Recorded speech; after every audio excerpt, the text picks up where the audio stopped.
আমরা সংবাদ পাই পুরাতন কোর্টের এখানে একটা গাছের মধ্যে বড় আগুন হয়েছে। তাৎক্ষণিক আমরা এখানে 2টা ইউনিট মুভ করি, কিশোরগঞ্জ সদর থেকে 2টা ইউনিট মুভ করি। এখানে আসার পরে আমরা গাছের মধ্যে আগুন দেখতে পাই। এটা দীর্ঘদিনের পুরাতন একটা রেন্টিকোরি গাছ। এখানের মধ্যে আমরা আইসাহারে আগুন পাই। এখানে আবার কোর্টের পাশে ছিল কোর্টের অনেক কাগজপত্র ছিল, এই জন্য তারা খুব ফোন দিল এবং আমরা দ্রুত রেসপন্স করি। কিন্তু আসলে এই আগুন, গাছের আগুন আমরা আর ইতিপূর্বে এইভাবে পাইনি কখনো, যে গাছের আগুন।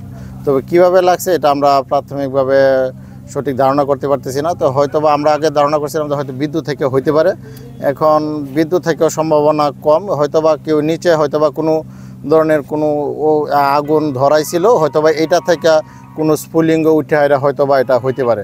যেহেতু গাছটাও পুরাতন, আবার গাছটা শুকনা, আবার পাতাগুলিও অনেক পাতাও এখানের মধ্যে পাতাগুলিও শুকনা, সেহেতু হয়তো বা ওই সূত্রে বা ওইভাবে আগুন ঘটতে পারে। কতক্ষণ লাগছে আগুন?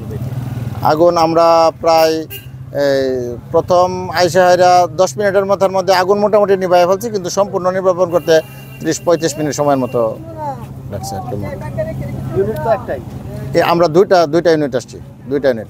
Abu Zar Ghifari, station officer, fire service, civil defence, Kishoreganj সদর।